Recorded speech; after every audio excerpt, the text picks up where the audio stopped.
Now we turn to the hardest philosopher we're going to read in this course. Today we turn to Immanuel Kant, who offers a different account of why we have a categorical duty to respect the dignity of persons and not to use people as means merely, even for good ends. Kant excelled at the University of Königsberg at the age of 16. At the age of 31, he got his first job as an unsalaried lecturer paid on commission based on the number of students who showed up at his lectures. This is a sensible system that Harvard would do well to consider.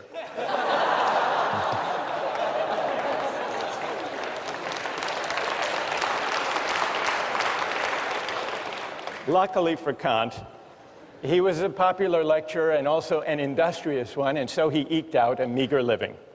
It wasn't until he was 57 that he published his first major work.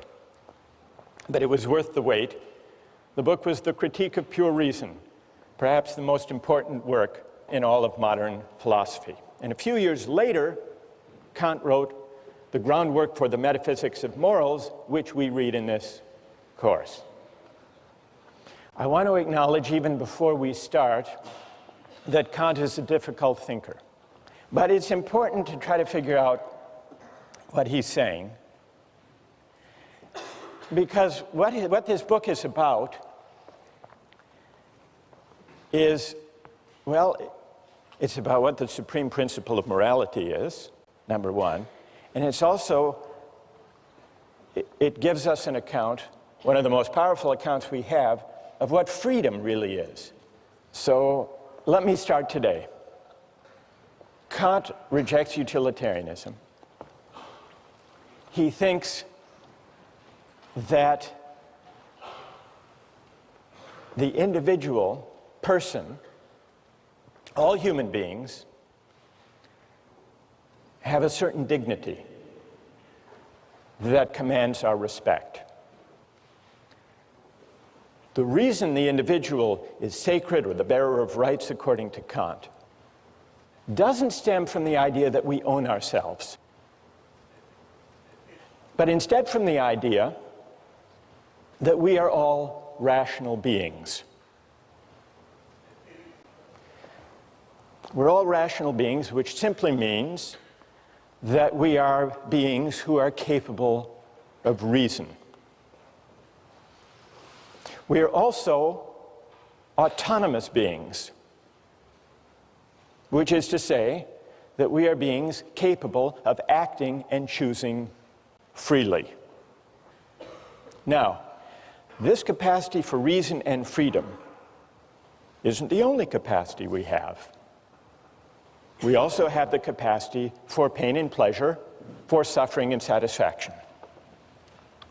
Kant admits the utilitarians were half right. Of course, we seek to avoid pain, and we like pleasure. Kant doesn't deny this.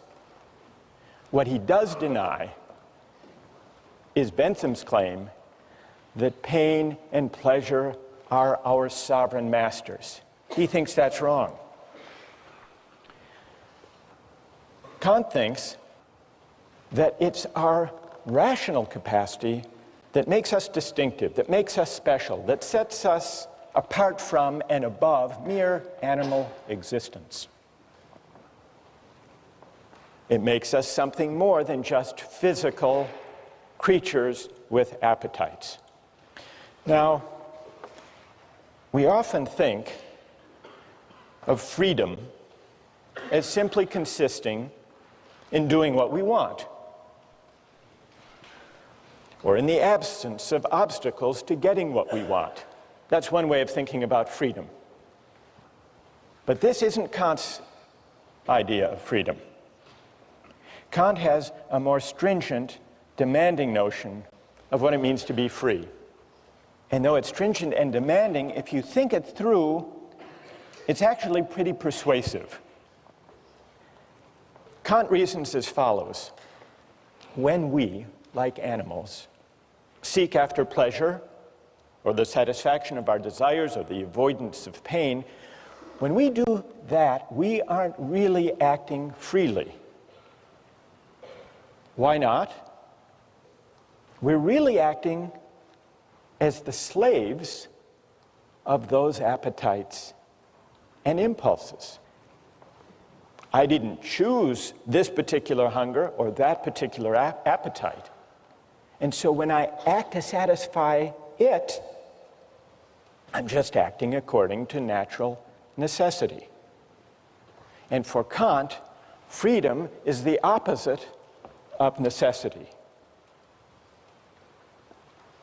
There was an advertising slogan for the soft drink Sprite a few years ago. The slogan was, "Obey your thirst." There's a Kantian insight buried in that Sprite advertising slogan. That, in a way, is Kant's point. When you go for Sprite or Pepsi, you might think that you're choosing freely, Sprite versus Pepsi, but you're actually obeying something, a thirst, or maybe a desire manufactured or massaged by advertising. You're obeying a prompting that you yourself haven't chosen or created.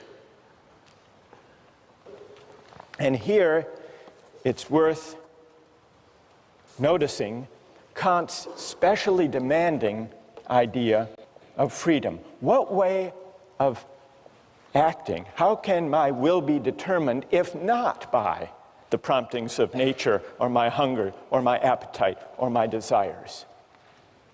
Kant's answer, to act freely, is to act autonomously.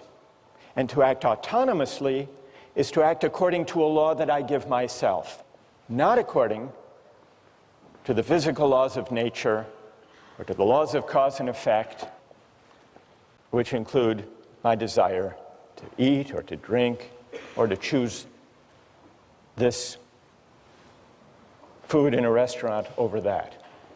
Now, what is the opposite? What is the opposite of autonomy? For Kant, he invents a special term to describe the opposite of autonomy. Heteronomy is the opposite of autonomy. When I act heteronomously, I'm acting according to an inclination or a desire that I haven't chosen for myself. So freedom as autonomy is the specially stringent idea that Kant insists on. Now, why is autonomy the opposite of acting heteronomously or according to the dictates of nature? Kant's point is that nature is governed by laws of cause and effect, for example. Suppose you drop a billiard ball. It falls to the ground. We wouldn't say the billiard ball is acting freely. Why not? It's acting according to the law of nature, according to the laws of cause and effect, the law of gravity. And just as he has an unusually demanding and stringent conception of freedom, freedom as autonomy, he also has a demanding conception of morality. To act freely is not to choose the best means to a given end. It's to choose the end itself for its own sake. And that's something that human beings can do and that billiard balls can't. Insofar as we act on inclination or pursue pleasure, we act as means to the realization of ends given outside us. We are instruments rather than authors of the purposes we pursue. That's the heteronymous determination of the will. On the other hand, insofar as we act autonomously, according to a law we give ourselves, we do something for its own sake, as an end in itself. When we act autonomously, we cease to be instruments to purposes given outside us. We become, or we can come to think of ourselves, as ends in ourselves. This capacity to act freely, Kant tells us, is what gives human life its special dignity. Respecting human dignity means regarding persons not just as means, but also as ends in themselves. And this is why it's wrong to use people for the sake of other people's well-being or happiness. This is the real reason, Kant says, that utilitarianism goes wrong. This is the reason it's important to respect the dignity of persons and to uphold their rights. So even if there are cases, remember John Stuart Mill said, well, in the long run, if we uphold justice and respect the dignity of persons, we will maximize human happiness. What would Kant's answer be to that? What would his answer be?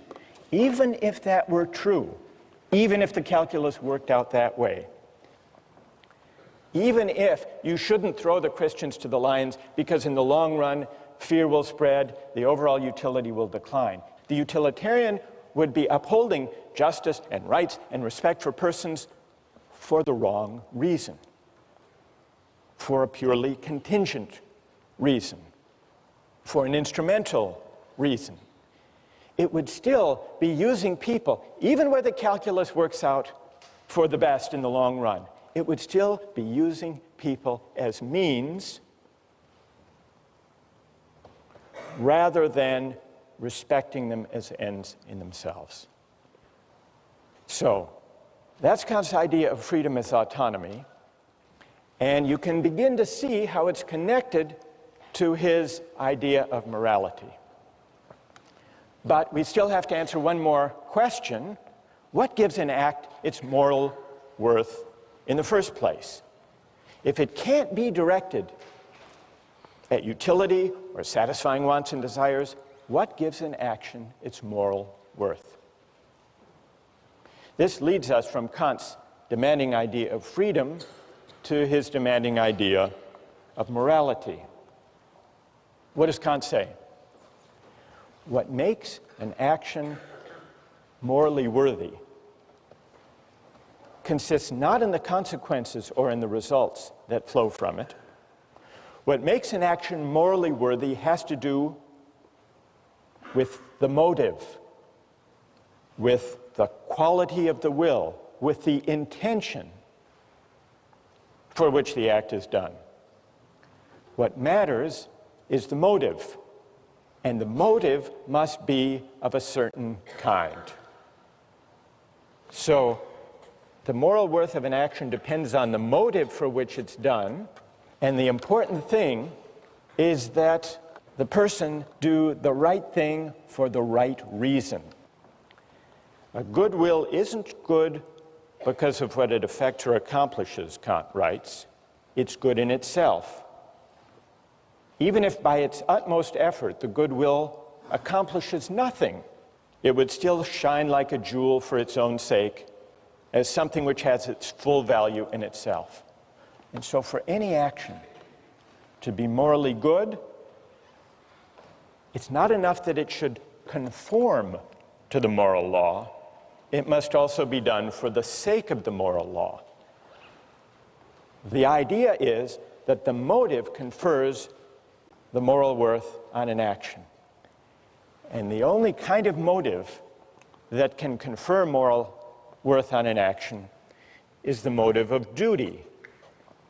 Well, what's the opposite of doing something out of a sense of duty because it's right? Well, for Kant, the opposite would be all of those motives having to do with our inclinations. And inclinations refer to all of our desires, all of our contingently given wants, preferences, impulses, and the like.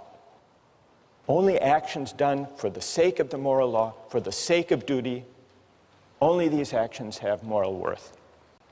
Now, I want to see what you think about this idea, but first let's consider a few examples. Kant begins with an example of a shopkeeper. He wants to bring out the intuition and make plausible the idea that what confers moral worth on an action is that it be done because it's right. He says, suppose there's a shopkeeper and an inexperienced customer comes in. The shopkeeper knows that he could give the customer the wrong change, could shortchange the customer and get away with it, that at least that customer wouldn't know. But the shopkeeper nonetheless says, well, if I shortchange this customer, word may get out, my reputation would be damaged, and I would lose business. So I won't shortchange this customer. The shopkeeper does nothing wrong. He gives the correct change. But does his action have moral worth? Kant says no. It doesn't have moral worth because the shopkeeper only did the right thing for the wrong reason, out of self-interest. That's a pretty straightforward case. Then he takes another case, the case of suicide. He says we have a duty to preserve ourselves. Now, for most people who love life, we have multiple reasons for not taking our own lives. So the only way we can really tell, the only way we can isolate the operative motive for someone who doesn't take his or her life is to imagine someone who's miserable and who, despite having an absolutely miserable life, nonetheless recognizes the duty to preserve oneself and so does not commit suicide. That's the force of the example, is to bring out the motive that matters. And the motive that matters for morality is doing the right thing for the sake of duty. Let me just give you a couple of other examples. The Better Business Bureau.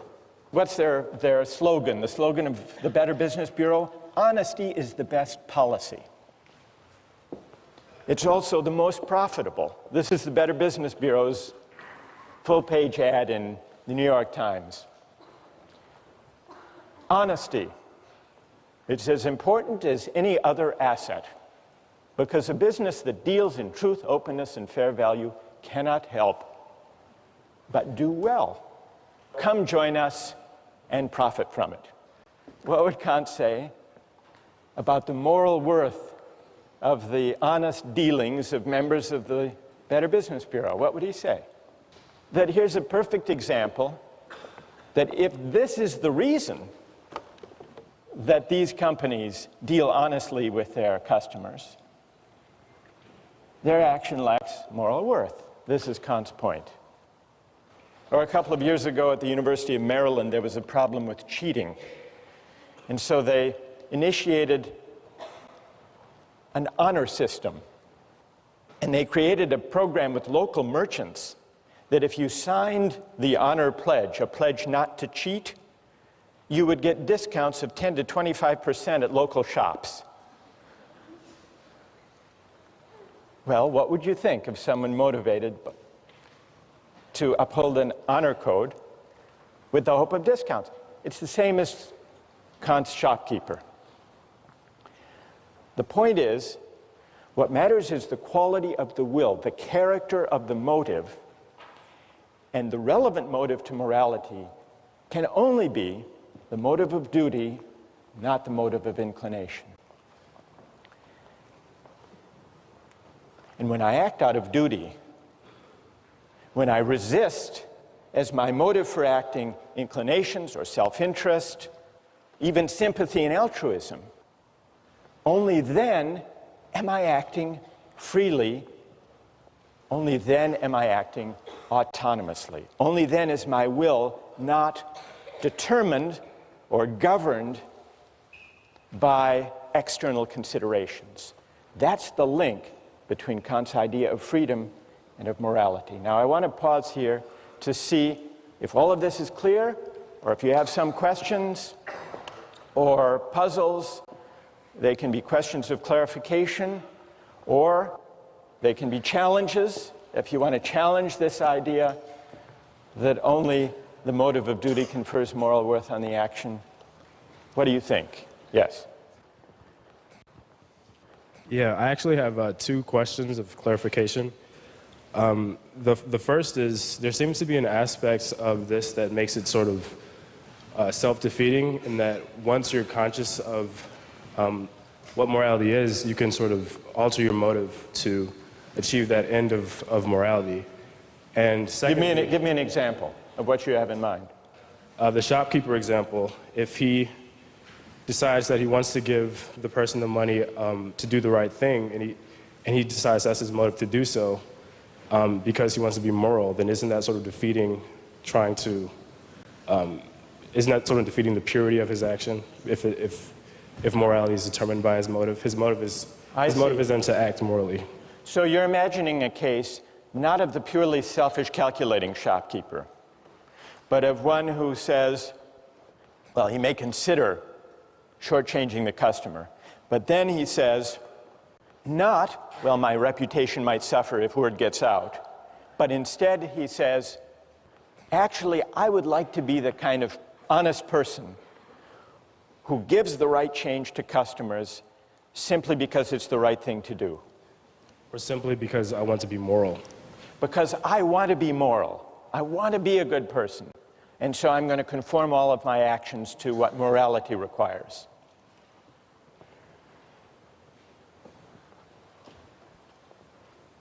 It's a subtle point. It's a good question. Kant does acknowledge, you're pressing Kant on an important point here.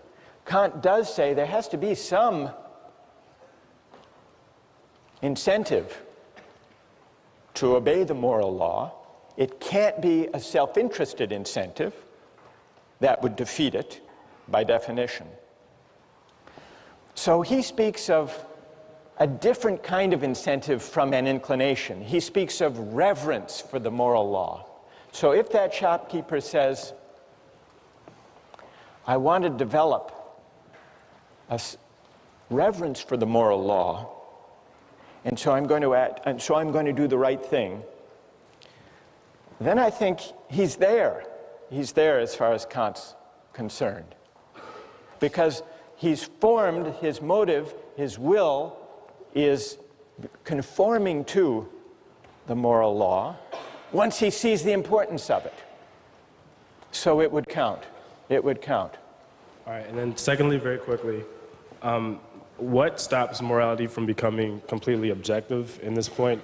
What stops morality from becoming completely subjective? Yeah, like how can, if morality is completely determined by your morals, then how can you apply this, or how can it be enforced? That's also a great question. What's your name? My name is Amadi. Amadi? Yeah. All right. If acting morally means acting according to a moral law out of duty, and if it's also to act freely in the sense of autonomously, it must mean that I'm acting according to a law that I give myself. That's what it means to act autonomously. Amadi is right about that. But that does raise a really interesting question. If acting autonomously means acting according to a law I give myself, that's how I escape the chain of cause and effect and the laws of nature. What's to guarantee that the law I give myself when I'm acting out of duty is the same as the law that Amadi is giving himself, and that each of you gives yourselves. Well, here's the question. How many moral laws, from Kant's point of view, are there in this room? Are there 1,000 or is there one? He thinks there's one, which in a way does go back to this question, all right, what is the moral law? What does it tell us? So what guarantees? It sounds like to act autonomously is to act according to one's conscience, according to a law one gives oneself. But what guarantees that if we all exercise our reason, we will come up with one and the same moral law? That's what Amati wants to know. Here's Kant's answer. The reason that leads us to the law we give ourselves as autonomous beings is a reason, it's a kind of practical reason that we share as human beings. It's not idiosyncratic. The reason we need to respect the dignity of persons is that we're all rational beings. We all have the capacity for reason, and it's the exercise of that capacity for reason which exists undifferentiated in all of us that makes us worthy of dignity, all of us. And since it's the same capacity for reason, unqualified by particular autobiographies and life circumstances, it's the same universal capacity for reason that delivers the moral law. It turns out that to act autonomously is to act according to a law we give ourselves, exercising our reason, but it's the reason we share with everyone as rational beings, not the particular reasons we have given our upbringings, our particular values, our particular interests.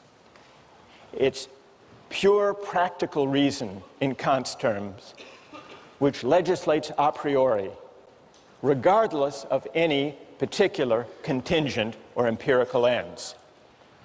Well, what moral law would that kind of reason deliver? What is its content? To answer that question, you have to read the groundwork, and we'll continue with that question next time.